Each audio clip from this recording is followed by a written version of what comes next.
अगर तुम थोड़ा सा भी इंटरनेट चलाते हो तो तुमने तन्मय भट्ट का नाम जरूर सुना होगा। और तुम्हें पता है तन्मय भट्ट कौन है, यूट्यूबर है, जो भी है, कॉमेडियन वगैरह।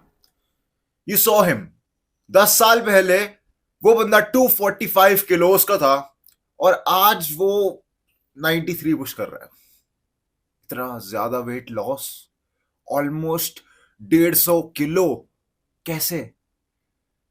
तुम्हें लगता होगा इस समय कि तुम्हारा जो वेट है, जो तुम मोटे हो रखे हो, वो एकदम इम्पॉसिबल है, क्योंकि तुमने आज तक अपने आप को इमेजिन ही नहीं करा है पतले में। ये तुम्हारा माइंडसेट ही तुम्हें रोक रहा है पतले होने से। और आज मैं तुम्हें बताऊंगा कि तुम पतले कैसे हो सकते हो, एकदम तन्मय भट्ट की तरह, जो उन्होंने ट्रांसफॉर्मेशन करी कुछ सालों के अंदर। देखो, सबसे पहले तन्मय भट्ट की मैंने बहुत सारी पॉडकास्ट वगैरह देखी जिसमें वो अपने वेट लॉस को लेकर बात कर रहे हैं। खैर, उन्होंने ज्यादा इस बारे में बात नहीं करी और फ्यूचर में करेंगे, लेकिन जहां तक मैं समझ पाया वो मैं फैक्ट्स तुम्हारे सामने अभी ला रहा हूं। सबसे पहली बात जो तन्मय भट्ट करते हैं वो ये है, वो कहते हैं कि क्लीशेस को ट्रस्ट करो। मतलब तुम जो अपने बूढ़े बुजुर्गों से चीजें सुनते हो ना, कि बूंद बूंद से पानी भरता है, जब जागो तब सवेरा, जो ऐसे ऐसे कोट्स मुहावरे होते हैं, तुम्हें इन पे ट्रस्ट करना पड़ेगा। तन्मय भट्ट कह रहे थे कि उनको लगता था ये बेकार होते हैं, काम नहीं करते, लेकिन हर किसी के साथ सेम सीन है। हर किसी को लगते हैं ये काम नहीं करते, अंटिल तुम इन्हें अपनाओ। जब तुम इन्हें अपनाओगे तब तुम्हें पता चलेगा कि भाई नहीं, ये सही में काम करते हैं। एंड जब तुम इनके रिजल्ट्स देखोगे तो तुम्हारे दिमाग फट जाएगा।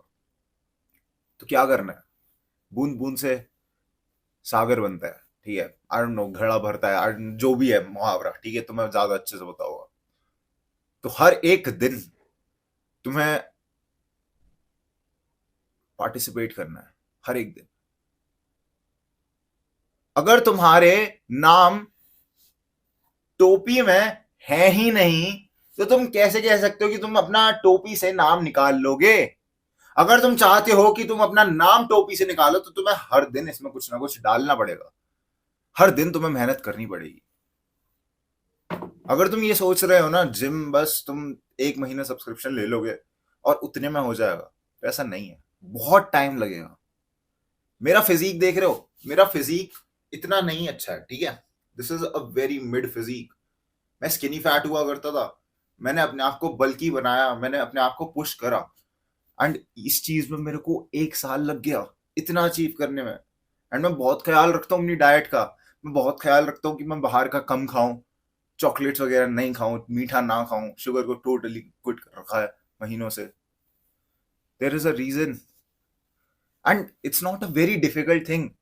देखो, जब तुम सेकंड क्लास में थे ना, तब तुमसे अगर तुम्हें अगर थर्ड क्लास की मैथ की कॉपी पकड़ा देते और तुमसे कहते ये वाला सम सॉल्व कर, तुमसे नहीं होता, क्योंकि वो चीज अनएक्सप्लोर्ड थी। ये नहीं था कि वो मुश्किल थी।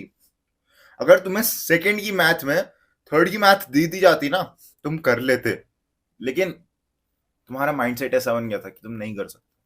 मेरे कुछ दोस्त हुआ करते थे भाई, वो गर्मियों की छुट्टियों में पूरा सिलेबस खत्म कर देते थे साल का, और जो चीज हम पूरे साल में नहीं कर पाते तो वो गर्मियों की छुट्टियों में ही कर देते थे। क्यों?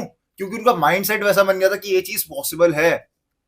तुम अगर अपना माइंडसेट ऐसा बनाओगे ना कि वेट लॉस करना कोई बड़ी बात नहीं है, इट्स वेरी वेरी पॉसिबल, और जिम जाना एक लाइफस्टाइल है, ना कि कोई चैलेंज या फिर ऐसी चीज जो कि तुम 6-7 महीने करोगे फिर छोड़ दोगे अपनी जिंदगी में।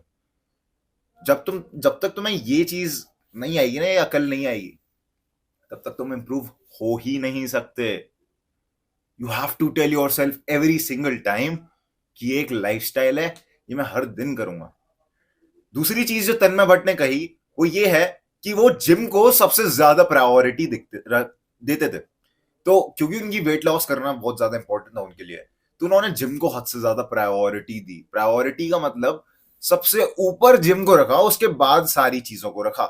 तो उनका काम काम भी है, लोगों से मिलना जुलना सब कुछ जिम के बाद आ रहा था। तो बोलते हैं कि 5 से 7:30 के बीच में जो टाइम है ना, वो टोटली जिम को डेडिकेट करते हैं। और उनके मैनेजर वगैरह सब लोगों को बोल रखा है कि भाई इस आवर्स में मेरे को परेशान मत करना। तो ये चीज देख रहे हो, तुम्हें एक डेडिकेशन चाहिए। अगर तुम्हें सही में वेट लॉस करना है या फिर कुछ भी अचीव करना है अपनी लाइफ में, तुम्हें उसको हद से ज्यादा प्रायोरिटाइज करना होगा। अगर दोस्त कहेंगे चलना आज खा लेते हैं, या फिर चलना चलते हैं, या फिर तुम्हें कोई बंदी का कॉल आ रहा है और तुम उससे 2 घंटे बात करना चाह रहे हो, नहीं, you have to tell yourself कि ये चीज बाद में भी हो सकती है। जो मैंने चीज डिसाइड करी है, जिम जाना या वो करना, वो ज्यादा इंपॉर्टेंट है, एंड उसको हायर प्रायोरिटी पे रखो। जब तक तुम प्रायोरिटाइज नहीं करोगे चीजें, तब तक बात नहीं बनेगी, दही नहीं जमेगा। तो you have to tell yourself again and again and again. कुछ भी दिक्कतें आ रही है, अपने आप को बार बार रीसेट पोजीशन पे लाओ, स्पॉन पॉइंट पे लाओ कि तुमने क्या डिसाइड करा था। अगर तुम अपने आप को बार बार स्पॉन पॉइंट में नहीं लाओगे कि तुमने क्या डिसाइड करा था, तो तुम डेविएट हो जाओगे अपने पाथ से। तुम्हें बार बार देखना है कि तुमने क्यों शुरू करा था, तुम्हारा गोल क्या था, उस दिन कितना गंदा फील कर रहे थे जब तुमने डिसीजन लिया था, रो रहे थे या फिर एकदम अकेले बढ़ गए थे। तुम्हें भी पता है कि मोटा होना बहुत ही ज्यादा अनहेल्दी है, ये तुम्हें मार देगा literally. Heavy fat, heavy cholesterol, हर तरह की बीमारियां लग सकती हैं। निकोकार्डो एवोकाडो को देखा था, उस बंदे ने कितनी ज्यादा मेहनत करी होगी, और उसने शेयर नहीं करी ये चीज, क्योंकि it's not a very very big thing to lose weight. देखो वहां से आना तो इट माइट बी, अगर तुम्हारा 300 किलो वेट है और तुम 300 से सीधा 200 किलो कट कर रहे हो, it might be very difficult. But तुम्हारे केस में तुम्हारा शायद इतना ना हो, आई डोंट नो, मेरे को कमेंट सेक्शन में बताओ तुम्हारा वेट कितना है। तो it's not a very difficult task. तुम्हारा माइंड है जो कि तुम्हें बता रहा है कि ये डिफिकल्ट है, डिफिकल्ट है, डिफिकल्ट है। 2 घंटे जिम जाना कोई बड़ी बात नहीं है, डाइट पे कंट्रोल करना कोई बड़ी बात नहीं है। लोगों ने तुम्हें पता नहीं क्या क्या सेल कर रहे हैं, तुमसे कह रहे हैं ये ऐसे होता है, इतनी कॉम्प्लेक्सिटीज जानबूझ के भर दी हैं जिससे कि तुमसे पैसे निकाल सकें। ये तो कॉम्प्लेक्स नहीं है। अब मैं तुम्हें बताता हूँ कि कॉम्प्लेक्स क्यों नहीं है, क्योंकि अभी मैं तुम्हें बताऊंगा स्टेप्स जिससे कि तुम वेट लूज कर सकते हो। देखो मैंने पर्सनली 10 किलो कुछ ही महीनों में करा था, 1 2 3 महीने में, ठीक है, 10 से 15 किलो। एंड वो वेट लूज जर्नी मेरी इतना कुछ खास नहीं थी, मतलब मेरे को नहीं करना चाहिए था, खैर तो मैंने कर दिया। तो बेसिकली मैं हद से ज्यादा करता था कार्डियो, ठीक है। तुम्हें वो चीज नहीं करनी। अगर तुम्हारा ज्यादा वेट है, अगर तुम कार्डियो करोगे, कार्डियो इज बेसिकली वो वाली एक्सरसाइजेस जिनमें तुम्हारा हार्ट रेट तेज होता है। तो अगर तुम कार्डियो कर रहे हो, राइट, तो तुम्हारा हार्ट रेट तेज हो रहा है, और जब तुम्हारा हार्ट रेट तेज हो रहा है तो उससे होगा क्या, तुम्हारा फैट लूज होगा, लेकिन उसके चक्कर में तुम्हारा फैट जल्दी लूज हो जाएगा और मसल मास इतनी अच्छी से गेन नहीं होता, तो तुम्हारी स्किन ना लटकी लटकी सी दिखती है। तो उसके लिए तुम्हें जिम जाना पड़ेगा, तुम्हें वेट्स उठाने पड़ेंगे, तुम्हें मसल्स गेन करने पड़ेंगे, एट द सेम टाइम तुम्हें वेट लूज भी करना पड़ेगा। तो ये एक बहुत ही ज्यादा इंपॉर्टेंट चीज है जो कि तुम्हें ध्यान रखनी है। मसल्स को गेन करने की कोशिश करो। भाई हद से ज्यादा ठंड हो रही है एंड मैं नंगा खड़ा हूँ और मेरी नाक बंद हो चुकी है, बट मैं स्टिल ये वीडियो बना रहा हूँ जिससे कि तुम लोगों की थोड़ी हेल्प हो सके, ठीक है। तो रिस्पॉन्स दिखा दिया करो, लाइक वाइक कर दो इस वीडियो पर, you know the drill. Now the same thing that comes, जो तन्मय भट्ट कह रहे हैं, वो ये है कि किसी की और की मत सुनो, बस करते जाओ, करते जाओ। And I don't know like Tanmay Bhatt ने कहा भी था या नहीं, but I am telling you this, लोग बहुत कुछ बोलेंगे, लोग तुम्हें डिमोटिवेट करेंगे, 4 ओपिनियन रखेंगे। लोगों के ओपिनियन को सुनना बंद कर दो, मत सुनो उनके ओपिनियंस को। उनके ओपिनियंस कचरे के डब्बे हैं तुम्हारे लिए, ठीक है, कचरे के डब्बे में उठाओ फेंक दो।